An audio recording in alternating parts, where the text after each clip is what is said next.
læring er ikke bare læring. Der findes faktisk forskellige typer af læring, som man kan have glæde af og kende til, når man skal tilrettelægge undervisning. Ilris han deler det op i 4 typer af læring, og man kan læse mere om det i den artikel, der ligger på Padletten eller i hans bog Læring. Den første type læringsform, den kan man kumulativ læring. Det er ikke en, vi skal beskæftige os særlig meget med, for det er en læringsform, der er tilgængelig, når man er et lille barn, og man ikke har udviklet nogen mentale skemaer. Man har så at sige ikke nogen grene inde i hovedet, der hænger noget som helst op på, da man simpelthen skal lære alting fra starten af. Og det er også noget, der finder sted i de første leveår. Så den forlader vi igen.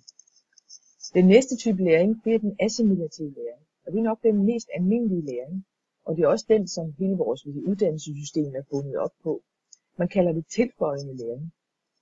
Det, der karakteriserer den her form, er, at man allerede har nogle mentale strukturer. Man kan forestille sig, at man har en lille slags stumtjener inde i sit hoved med en masse små stokke på, som man kan hænge tøj på.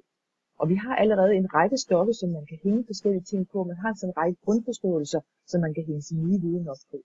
Og det er det, der sker i den assimilative læring, at man får nogle nye forståelser, der bliver lagt udenpå for noget, man allerede har. Så man får en større forståelse, en dybere forståelse. Hvis man for eksempel arbejder med matematik, og så bliver præsenteret for en ny del af matematikken, så tilføjer man den til sin grundforståelse af matematikken og får derefter mere viden. Det er ikke så en krævende læringsform, så det er også den, vi oftest tyrer til. Der kan vi sige, at man taler om rolig og stabil fremadskrivende læring. Det, der kan være problemet med den her type af læring, det er, at den bliver meget kontekstbundet. Fordi du har den liggende som en form for lagret viden, men du har ikke sådan forholdt dig personligt til den. Den ligger der bare som noget, man kan hive frem. Og det kan godt være svært at hive den frem i andre sammenhænge. Man kunne fx godt forestille sig, at man ved en hel masse om sund kost og sund levevis, men det ligger som en form for lagret viden, som man ikke har forholdt sig særlig meget til.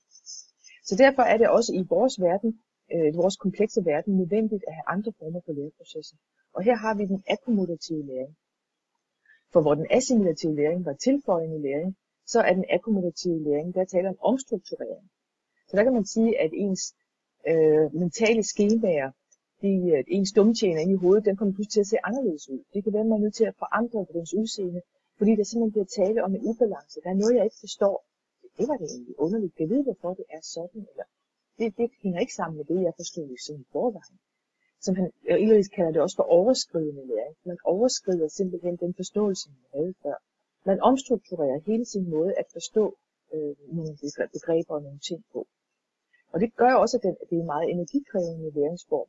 Den kan være voldsom, fordi du er nødt til at ud og undersøge nogle ting, du er nødt til at forholde dig til nogle ting.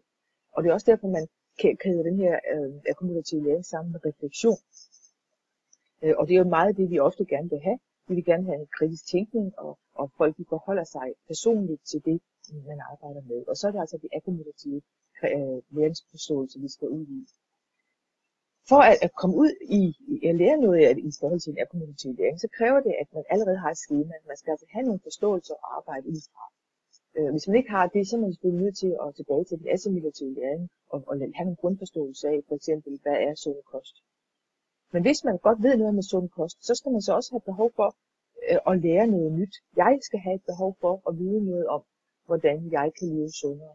Det vil sige, at jeg er nødt til at mobilisere noget energi. Jeg er nødt til at forholde mig til det og sige, at det er vigtigt for mig. Jeg er nødt til at kunne se nødvendigheden i det. Og så er jeg nødt til at have en oplevelse tilstrækkelig tryghed til at turde slippe det kendte. Jeg er nødt til at være tryg i at sige, okay, her er der altså noget, der jeg skal forholde mig til. For at komme ud i akkomodative læreprocesser, er man altså nødt til at få folk til at undre sig. Man er nødt til at stille dem ud over for nogle problemstillinger og bede dem om at kritisk tænke og forholde sig til noget nyt. Ilris han nævner også en fjerde læringsform, den transformative læring.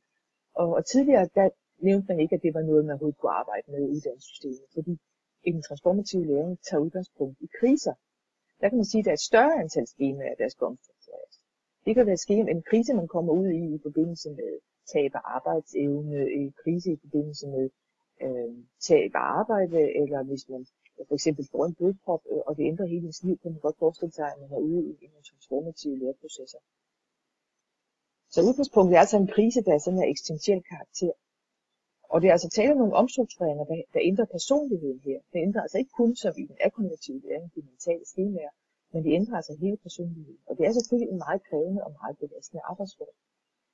Og det er måske ikke det altid, man skal søge efter, men man må være opmærksom på, at det er noget, der kan ske. Og her spiller de sociale relationer altså en afgørende rolle. Hvordan kan vi gribe det her? Det er jo ellers måske nogle ting, der hører hjemme i terapien. Så hvordan kan man egentlig arbejde med den her transformative læringstype, og er det nødvendigt i nogle sammenhæng?